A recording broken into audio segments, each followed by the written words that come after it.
Hello বন্ধুরা, স্বাগতম জানাচ্ছি আজুন ফটোশপ ইউটিউব চ্যানেলে। বন্ধুরা, আপনারা হয়তো অনেকে জানেন না যে অ্যাডোবি ফটোশপে যে কাজগুলো করা যায় তার কিছু কিছু কাজ রয়েছে যেগুলো আপনারা খুব চমৎকারভাবে মাইক্রোসফট অফিস ওয়ার্ডেও করতে পারবেন। আসুন আমরা একটু প্র্যাকটিক্যালি দেখে আসি যে অ্যাডোবি ফটোশপের কোন কাজটা আমরা মাইক্রোসফট অফিস ওয়ার্ডে করতে পারবো।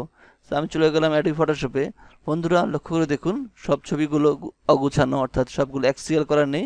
তো আমি যে কাজটি করব, প্রথমে লেয়ারে গিয়ে সবগুলো ছবি সিলেক্ট করলাম, এরপর আমি এই অপশনটিতে ক্লিক করলাম, সবগুলো এক সমান হয়ে গেল।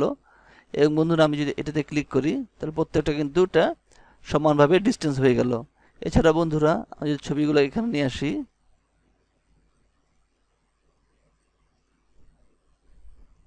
তারপরে সবগুলো আমি লেয়ার সিলেক্ট করি, করার পরে বন্ধুরা আমি যদি এই অপশনটিতে ক্লিক করি তো সবগুলো এক সমান হয়ে গেল।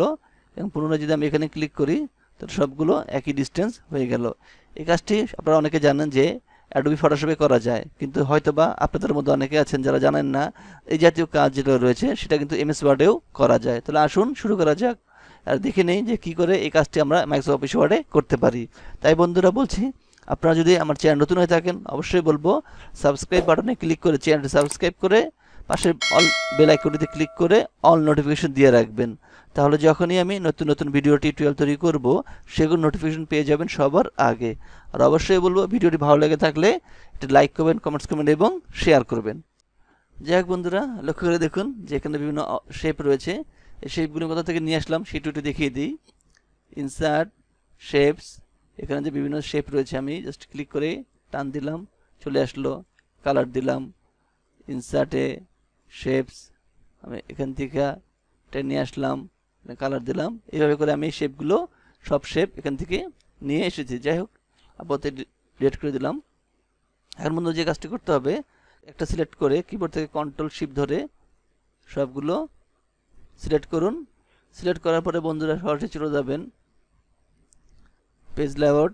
পেজ লেআউটে গিয়ে অ্যালাইনমেন্টে গিয়ে বন্ধুরা এখানে রয়েছে অ্যালাইনমেন্ট সিলেক্ট অবজেক্ট, অর্থাৎ অবজেক্টগুলো সিলেক্ট হবে আর কি, সিলেক্ট থাকা অবস্থায়। এখন আপনারা যে কাজটি করবেন অ্যালাইনমেন্ট টপে ক্লিক করবেন, সব এক সমান হবে। আবার কন্ট্রোল জেড দিচ্ছি।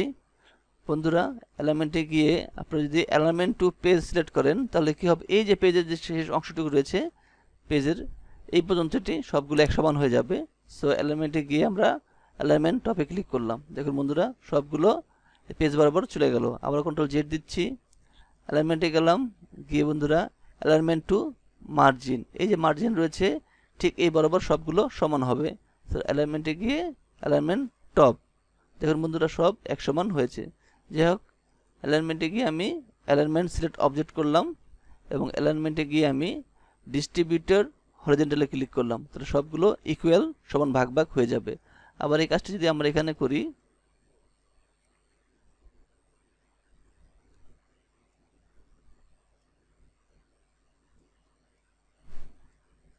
ধরুন বন্ধুরা এভাবে রয়েছে। সো আপনারা সিলেক্ট করবেন,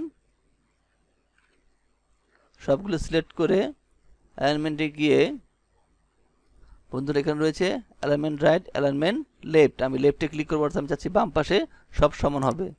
তাহলে বন্ধুরা সব বাম পাশে চলে গেল। আবার কিবোর্ড থেকে কন্ট্রোল জেড দিলাম, আগের অবস্থায় নিয়ে আসলাম। অ্যালাইনমেন্টে গিয়ে অ্যালাইনমেন্ট টু রাইট দিলাম, তো সব ডান পাশে সমান। আবার এখানে গিয়ে ডিস্ট্রিবিউটর ভার্টিক্যাল দেওয়াতে সবগুলো যে গ্যাপ রয়েছে সব এক সমান হলো। আবার অ্যালাইনমেন্টে গিয়ে বন্ধুরা অ্যালাইনমেন্ট সেন্টার, সবগুলো মাঝখানে আসলো।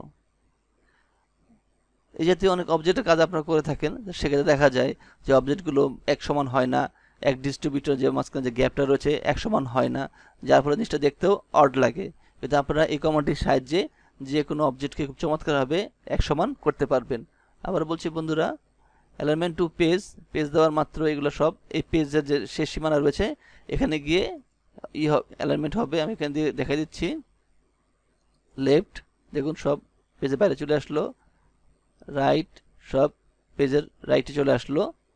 আবার অ্যালাইনমেন্ট টু মার্জিন সিলেক্ট করে যদি আমরা এখান থেকে আমরা যদি অ্যালাইনমেন্ট লেফট দেই তাহলে এটি কি মার্জিন বরাবর হবে। আবার অ্যালাইনমেন্ট যদি আমি সেন্টার রয়েছে রাইট রয়েছে রাইট দেই, তাহলে এই যে মার্জিন রয়েছে এগুলো থাকবে। আর যদি আমি চাই যে অবজেক্ট অনুসারে হবে, সবগুলো সিলেক্ট করে আমি যদি চাই শুধু এই অবজেক্টটাই সে হিসাব করবে, তাহলে আমি কি করব, অ্যালাইনমেন্টে যাব, গিয়ে আমি অ্যালাইনমেন্ট সিলেক্ট অবজেক্ট এনে ক্লিক করে দিয়ে আসবো। তারপর এখানে ক্লিক করে আমি অ্যালাইনমেন্ট সেন্টারে ক্লিক করব, তাহলে সবগুলোই মাঝখানে চলে আসবে। পুনরায় আমি অ্যালাইনমেন্টে যাব, গিয়ে ডিস্ট্রিবিউটর ভার্টিক্যালে ক্লিক করলেই সব ইকুয়াল হবে। এভাবে থাকলে ভার্টিক্যাল, এভাবে থাকলে হরিজেন্টাল। আশা করি বন্ধুরা শিখতে পেরেছেন যে কি করে মাইক্রোসফট অফিস ওয়ার্ডে অ্যাডোবি ফটোশপের মতন অ্যালাইনমেন্টের কাজ করতে হয়। আবারও বলছি বন্ধুরা, আপনারা যদি আমার চ্যানেল নতুন হয়ে থাকেন অবশ্যই বলবো সাবস্ক্রাইব বাটনে ক্লিক করে চ্যানেলটি সাবস্ক্রাইব করবেন এবং পাশে বেল আইকনটিতে ক্লিক করে অল নোটিফিকেশন দিয়ে রাখবেন। আর অবশ্যই বন্ধুরা ভিডিওতে লাইক করবেন, কমেন্টস করবেন এবং শেয়ার করবেন। সবাইকে অসংখ্য অসংখ্য ধন্যবাদ।